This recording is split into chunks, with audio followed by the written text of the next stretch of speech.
আসসালামু আলাইকুম প্রিয় নবম ও দশম শ্রেণীর শিক্ষার্থীরা, আগের ভিডিওতে আমরা অনুশীলন 2.1 এর 1 নং, 2 নং, 3 নং, 4 নং এই কাজগুলো কমপ্লিট করেছিলাম। যারা ভিডিওটি দেখোনি তারা আমাদের এই চ্যানেলের প্লেলিস্ট সাজানো আছে সেট ও ফাংশনের, তোমরা সেখান থেকে আগের ভিডিওগুলো দেখে অঙ্কগুলো সমাধান করে নিতে পারো। আজকের ভিডিওতে আমরা 5 নং, 6 নং, 7 নং এর সমাধানগুলো দেখব।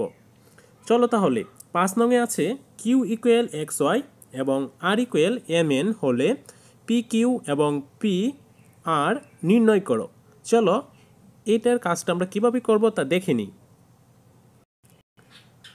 তো লক্ষ্য করো, প্রথমে তোমরা ডাকটা দেখে নিবে ভালোভাবে, তারপর ডাক অনুযায়ী দেওয়া আছে আমরা লিখলাম কিউ ইকুয়াল এক্স ওয়াই এবং R equal m n l. সুতরাং পি কিউ ইকুয়াল আমরা কিউ এর উপাদানগুলোকে ভেঙে ভেঙে খণ্ড আকারে লিখব। প্রথমে এক্স ওয়াই, তারপরে এক্স, তারপরে ওয়াই এবং তারপর আর কিছু না থাকায় ফাঁকা সেট। সুতরাং P R equal m n l, m n, m l, n l, m n l, অবশিষ্ট আমরা ফাঁকা সেট লিখে নেব। এখানে আমরা লক্ষ্য করো পি আর এর উপাদান সংখ্যা হচ্ছে 8টি। তারপর আমরা 6 নাম্বার অঙ্কটার ডাকটা দেখব। 6 নাম্বারটাকে বলা হয়েছে A equal A B, B equal A B C এবং C equal A union B হলে দেখাও যে পি সি এর উপাদান সংখ্যা 2 পাওয়ার n, যেখানে n হচ্ছে সি এর উপাদান সংখ্যা। চলো এটার সমাধানটা আমরা দেখে নিই। তো শিক্ষার্থীরা লক্ষ্য করো, প্রথমে আমরা ডাকটা লিখে নিলাম।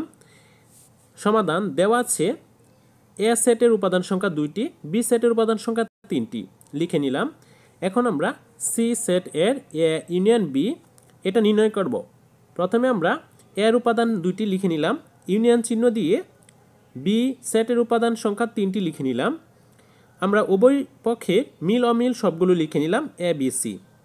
সুতরাং পি সি এর উপাদান সংখ্যাকে আমরা ভেঙে ভেঙে লিখলাম। প্রথমে এ বি সি, তারপর এ বি, তারপর B C, A C, A B C, অবশেষে ফাঁকা সেট।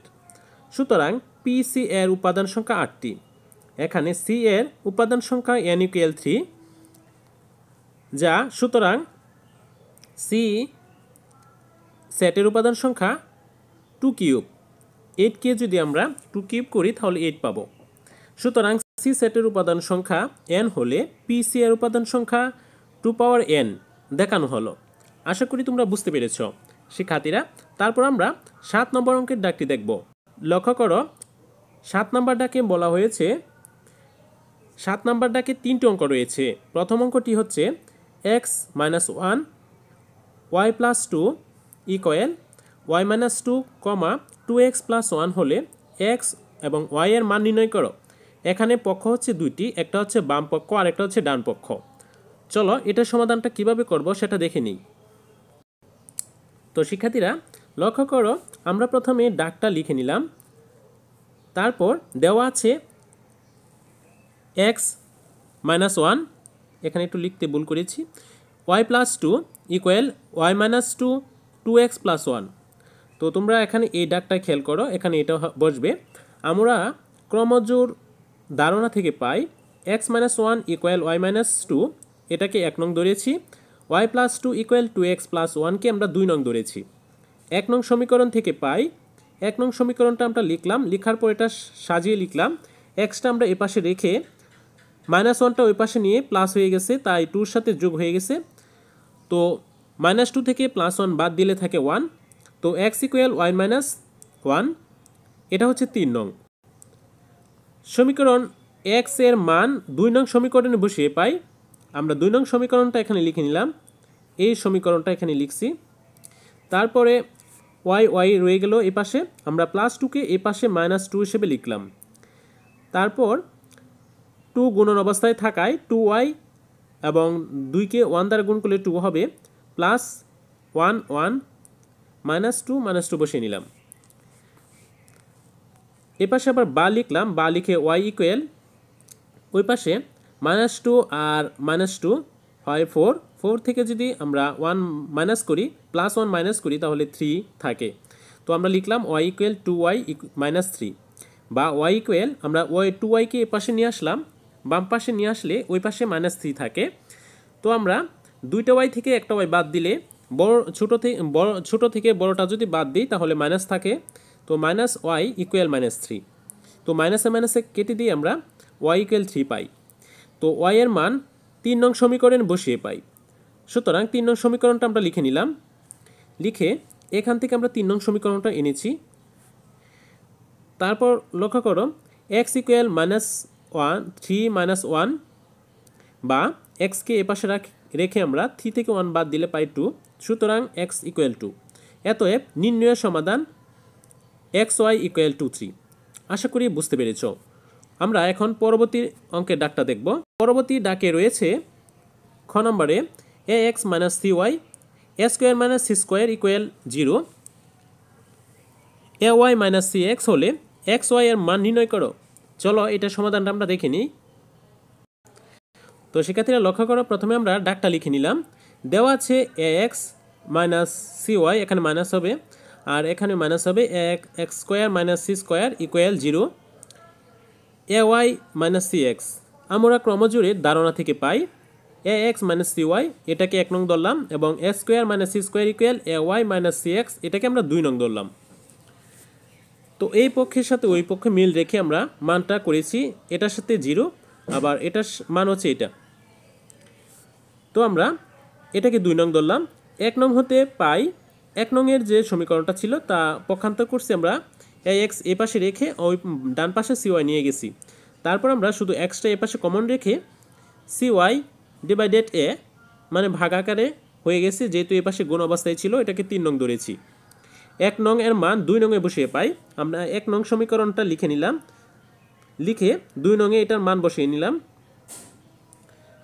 তারপর আমরা a স্কোয়ার - c স্কোয়ার এ পাশে লিখলাম, লেখার পর এ পাশে যে ছিল ay - c into cy divided a, এই সিটা উপরে চলে গেছে, c স্কোয়ার এবং y ডিভাইডেড a। তারপরে আমরা a স্কোয়ার - c স্কোয়ার লিখে a square y - c square y আমরা ভগ্নাংশ করলাম, ভগ্নাংশ করে এটা আমরা পেয়েছি। তারপর a স্কোয়ার - c স্কোয়ার লিখে উপরে আমরা দেখলাম যে y কমন যায়, তাই y কমন নিয়ে আমরা a স্কোয়ার - c স্কোয়ার লিখলাম এবং নিচে a থাকে। তারপর আমরা এটাকে এভাবে লিখতে পারি, a স্কোয়ার - c স্কোয়ার, এ পাশের a স্কোয়ার - c স্কোয়ার ওইটা এই পাশে নিয়ে আসলাম, এই যে দেখো, আর ইকুয়াল 1 ডিভাইডেড a, এখানে 1 ডিভাইডেড a থাকে, তাও লিখে নিলাম। তারপর বা লিখে এখানে উপরে এটার সাথে এটা মিল থাকে, যার কারণ এটা আর এটা কেটে দিলে থাকে উপরে 1 আর নিচে y, তো এটাই লিখে নিলাম। তারপর এ পাশে থাকে 1 ডিভাইডেড a, উপরে 1 কেটে কেটে দিলে y ইকুয়াল a থাকে। তো y এর মান 3 নং সমীকরণে বসিয়ে পাই c equal c into a divided a।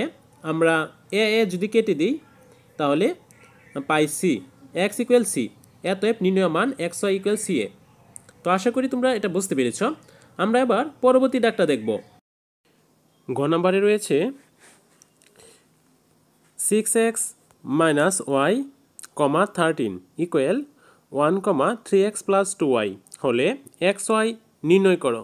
চলো আমরা গ নম্বর অঙ্কের সমাধানটা দেখে নিই।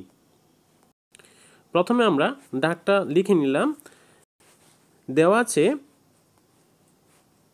6x - y, 13 equal 1, 3x + 2y। আমরা ক্রমজোড়ের ধারণা থেকে পাই 6x - y ইকুয়াল 1, এটাকে আমরা 1 নং ধরেছি, আর 3x + 2y ইকুয়াল 13, এটাকে আমরা 2 নং ধরেছি। আমরা বাম পক্ষের মানের সাথে 1 এবং ডান পক্ষের 13-এর সাথে বাম পক্ষের মান মিল করেছি। 1 নংকে 2 নং গুণ করে 1 নংকে 2 নং দ্বারা গুণ করে 2 নং এর সাথে যোগ করি। প্রথমে আমরা 1 নংকে 2 নং দ্বারা গুণ করছি, গুণ করার পর আমরা 2 নং এর সাথে যোগ করেছি। তো আমরা যোগ করলে আমরা এই ফলটা পাই 12 আর 3 15, 15x প্লাস -2y এবং +2y কাটা গিয়েছে। তো এই সমান সমান, তারপর ডান পক্ষে আমরা 13 যোগ করে 15 পেয়েছি। এবার আমরা 15x = 15 লিখলাম। লেখার পর আমরা এই বাম পাশে x রেখে ডান পাশে 15/15 লিখে 15কে 15 দ্বারা আমরা যদি ভাগ করি তাহলে 1 পাই। তো সুতরাং x = 1। এখন x এর মান 2 নং সমীকরণে বসিয়ে পাই। আমরা 2 নং সমীকরণে x এর মান 1 বসিয়ে নিলাম। 1 বসাইলে আমরা 3 × 1 + 2y = 13 পাই। তো 3কে যদি আমরা 1 দ্বারা গুণ করি তাহলে 3 পাবো এবং +2y = 13। তো আমরা 2y এই পাশে রেখে, যেহেতু আমরা y এর মান বের করব, তাই 2y এই পাশে রেখে 3টাকে আমরা এই পাশে নিয়ে আসলাম। তো এই পাশে আসলে প্লাসটা এই পাশে আসলে মাইনাস হয়ে যায়। তো 13 থেকে 3 বাদ দিলে আমরা পাই 10। তো 2y = 10। তারপর আমরা y এই পাশে রেখে 2কে 10 দ্বারা ভাগ করলাম। ভাগ করলে আমরা y = 5 পাই। তো সুতরাং নির্ণয় মান x আমরা x থেকে পেয়েছি 1 এবং y থেকে পেয়েছি 5।